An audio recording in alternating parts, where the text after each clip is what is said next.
We are um, working on converting our sketched image into digital art. So if you have a scanner, it gives you just a better image resolution. But I actually took this with just my mobile phone, so I just kind of put myself in a position where some students might find themselves.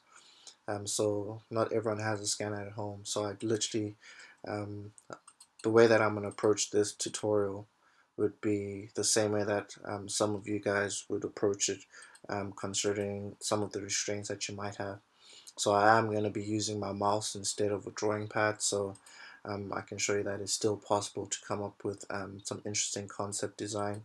I'm just using a mouse instead of using a graphics tablet. Obviously, it's much more convenient if you do have a graphics tablet because you have more control of your work. But still, that shouldn't be a hindering point for you guys. Alright, so once you guys have taken your pictures or scanned your pictures, you'll save it onto your computer. At the top left here, you have your house icon. Of course, when you load up Photoshop, it will take you straight here. You'll open up your file, you'll import the file that you want, and you'll have your file format here.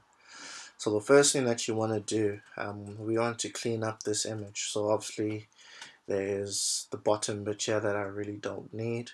I want to edit that out. I want to make the white of the pages more whiter, and I want to make the ink or the lines more prominent, so a little bit more darker. Any errors that I might have made, I might want to just clean that up as well. So this is just working on just a few different aspects that will help you guys turn this sketch work into some digital art. So the first thing that you'll find is maybe your camera has taken your image with a different resolution.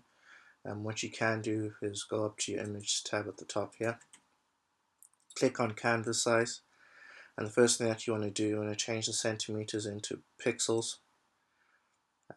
So I have my height, which is 1600, which is why it's so long, by 900. Just for my own personal reasons, I like keeping it as a square when I am creating some character design, because it is it's one of those things that you can easily upload onto like Instagram, and it's a nice grid, and you can kind of get like a nice collage if you do have a few bits of work. But obviously this is all determined on what, if you are working for a client or if you are working towards a design brief, the specs would be given, and you can adjust it accordingly. But just for now, we'll just keep it as 1000 by 1000 height in pixels, so I can just have a nice square. It will show you this. I don't want to see that again, but I'll just proceed with that. So immediately my image has already cropped out automatically, and it's cut out the the extra bit of image which I didn't really need. Alright, so once we've done that, we want to make our page here almost have the same color white as we do on the side here. So just before I do that, I want to go onto my layers icon. There's this lock here. I'm going to left click it just to unlock it. Rename my layer as my base image. So I'll quickly name that as base image.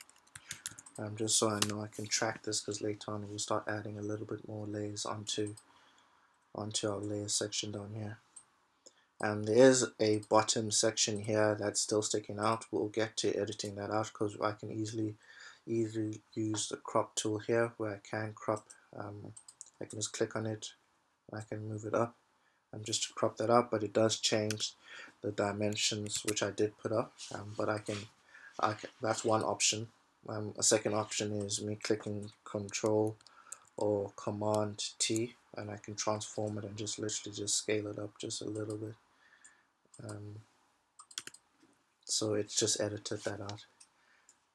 We would eventually only duplicate the ink layer, the darker or the more polished ink layer later on, so even if it does come out and we might even end up deleting this layer. Alright, so at the top, at your top menu tabs, we want to select the images. We want to use the second tab, which is adjustment. Then under adjustments, we want to click on this tab which says levels. So we have these three knobs. Or these are handles, would say, instead of knobs. These are handles. These are handles, either it adds in a bit of dark, it adds in a bit of your white, and the middle one is your gray area, or your gray section. But before we even do that, what I can do, I'll just cancel that, and I'll just take out all the color in this image. So I'll go back to image adjustment, and we're going to click on hue and saturation. So the saturation is how much color is added onto it. So if we just literally strip this whole image of saturation, it just takes it out and converts it into a black and white image. You can even just tweak it a little bit by playing around with black and white here, just your light. We don't want to do too much on this one because we can always fix it up with our levels, so we'll confirm that. That's an option. You could also go onto your image, click on mode, and convert your whole file into a grayscale. But with that, it does limit your ability to add in color later on. You can still add in color, but it's a little bit more work. So I just prefer just using the saturation, taking out the saturation, and going from there. Alright, so I'll go to my adjustment, go onto levels, back onto levels. I'll add a bit of black so I can actually darken my lines out a bit. Then I want to bring in some white. So I'll bring that all the way up until it's almost perfect, to be honest. But you can see on the edges, you can still see that it has like that vignette feel where it's seeping in some of the gradient. But as an overall, we're going to cut out this ink here. So don't worry too much about that, but we can still clean that up a little bit. So the output levels, we just want to make sure we can find a level which can just make our lines a little bit darker or make them more prominent. Alright, once I've done that, I'll confirm that. So immediately our image has already cleaned up a little bit just by using those quick tools. But we want to make or create some consistency with the lines. So these lines here are a bit darker than the lines at the top there. So what we want to do, we want to go into your magic wand. So you have quick selection and your magic wand selection. So we just right click it, this tab comes up. We want to make sure we're at magic wand, so we can actually pick a color, and it'll we can ask Photoshop to kind of look for any color which is similar, so we don't need to spend too much time picking each and every single part. Alright, so we're going to click on Command plus to zoom in again, or it's Control plus to zoom in. You still have this icon on the left here where you can click on it, hold your left mouse button, you can zoom in and out. If you do have your scrolling tab, it can go up and down. So you have that option, but I do like just the quick selection of Command and Control T to move in. It's changed our cursor to our magnetic, our zoom control. If you click on W, it takes us straight back to the magic wand tool, or you can just click back onto magic wand. So I want to click on the black outlines because I want Photoshop to pick up all the other black outlines without me having to click on every single black line on the image. So it's selected the black line. We'll go right up to where it says select. We want to select similar, so Photoshop will look for all the similar black outlines and it'll find it. So if I zoom out, you can see that it's selected most of the black. But that just makes our jobs a little bit easier, but it's not complete because you can see here it hasn't connected up.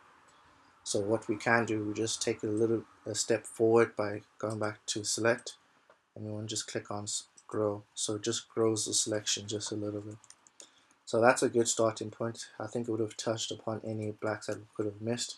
If your lines are very thin, it might not have picked it up like down here, or these lines coming down here, which is fine because those are lines that we were going to clean up in any case. Alright. With that being selected, we want to create a new layer. So you have your new layer icon at the bottom right here. I'm going to click that. And we want to name that layer line, because that's what we're going to just edit. Make sure it is a transparent layer. We want to quickly click on B, which is our brush tool. You can also find the brush tool over here. And what I want to do is just change that brush into a hard brush so it's not feathered. Make sure my opacity is all the way up to 100. Make sure my flow is 100. And make sure the mode that you're on is set to normal so it doesn't give you any alteration or filters for your work. So now that I know that's all selected, what I can do, I can just quickly color in. Alright, that's colored in red. So I'll just say Command Z, Control Z to undo. You do have your history menu at the top right here as well, so you can just undo it. So that's what I've just painted in. I can undo it from there. But Control D is an easier shortcut. So I just want to quickly make sure my foreground is black. So we have these smaller squares. I've selected that. My black is the foreground now. And what I can quickly do is just quickly draw in on the image that I want to work on a little bit more. Alright, so I have that. Maybe I might, because if I don't need all of these sketches, I don't need to worry about drawing in every single one. Alright, so maybe I'll just use these two characters as an example. Once I've done that, I'll click on Command D to deselect, or Control D to deselect. I'll quickly hide my base image so I can just see what I have, and you can see it's already made my line a bit darker. Just so we can actually see it a little bit more visible, we want to click on the new layer. Make sure that layer is right at the bottom, so I'll click and hold it and move it at the bottom. Change that name into BG, which is the background, and I'll fill this out with white. So I'll just go on to the left here, and I want to swap my foreground with this background, which is white. So we just click on these arrows, changes around. Click on G, which is our fill tool. You have your paint bucket, which is this icon here. And what we can do is just click on any section and it fills it out with white. So that's already, it stands out, it's much more bright, it's much more easier. From then onwards we can add a little bit of color. So that is it for the first stages of just cleaning up your image before you add color and before you continue with your with your digital art. So I'll leave it there.